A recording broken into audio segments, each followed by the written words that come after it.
When people think of demons, their minds automatically go to Lucifer and his rebellion against God and in his fall when he fell from heaven and became what we now know as Satan. He also took a third of the angels with him. But when most people think of demons, they automatically go to fallen angels.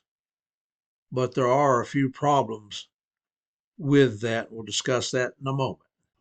In Hebrews chapter 2, verses 7 through 9, we are told that man was made a little lower than the angels. So that brings up the question, if angels are a higher form of being than man, why would fallen angels, even though they are fallen, bother with wanting to possess mortal, corrupt bodies of men or hang around in old houses to haunt them or, throw things around in a house? It doesn't make a lot of sense for beings who are much more powerful than a man is to want to, fall back to what we would consider child's play in our terminology of today. So let's look at a possible another source of the evil spirits that possess men, cause hauntings, and cause poltergeist activity.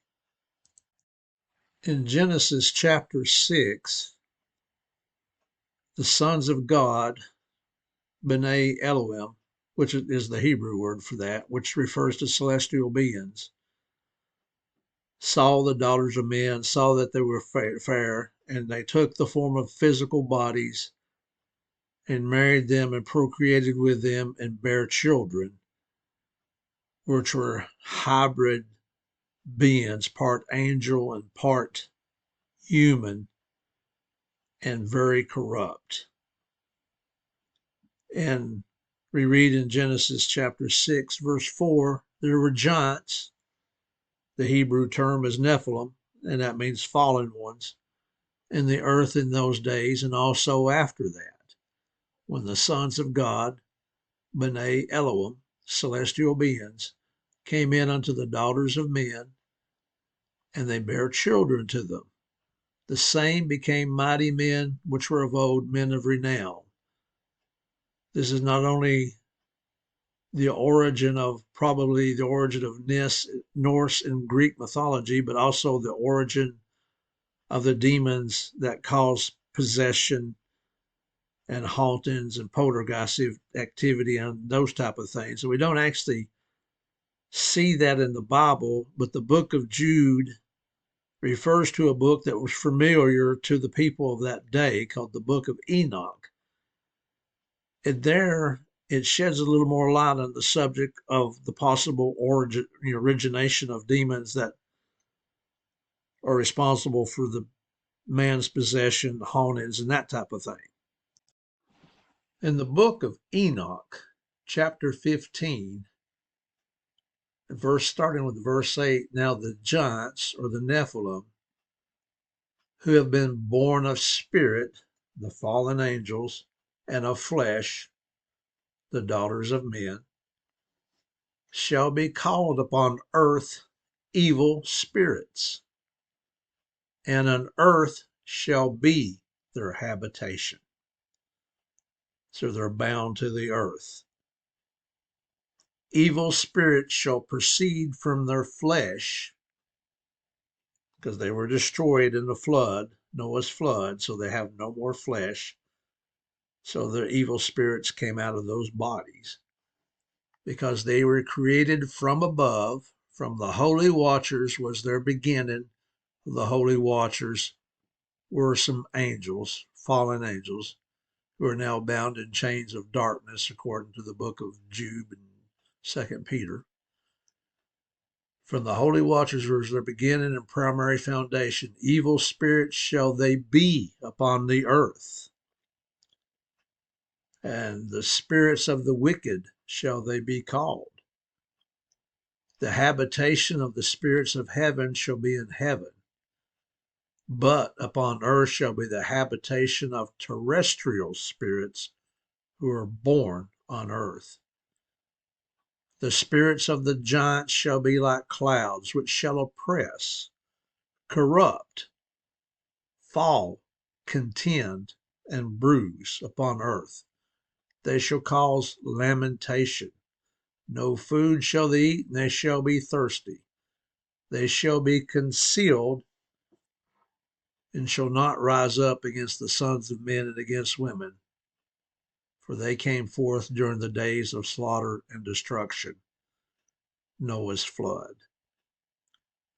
So here we see the probable origination of the spirits who caused demon possession, haunted houses, poltergeist activity, and that type of thing.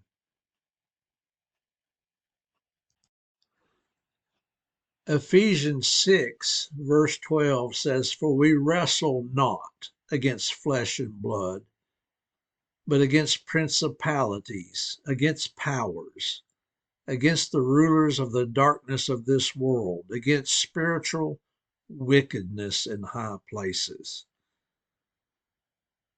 There are two groups of evil spirits. The first group is the fallen angels, the third of the angels that rebelled against God and are now giving their allegiance to Satan. And and I think there's a verse that says that Satan is the prince of the power of the air. So the atmosphere and those type of areas is where the fallen angels and their like reside. The spirits of the Nephilim, the fallen ones, are earthbound and no longer have bodies. They are the ones who are most likely the ones causing sickness, corrupting people, and fallen angels are probably helping in that regard. Demon possession, haunted houses, and poltergeist activity, those sort of things. So this is just here is the Nephilim connection with the origin of demons. I hope you found this study to be a little interesting, even though brief, but it makes you think. And there's a lot of stuff that we don't fully understand in this world, and you don't want to delve too deep into the subject of demons and that sort of thing, because that can have a very negative effect on you.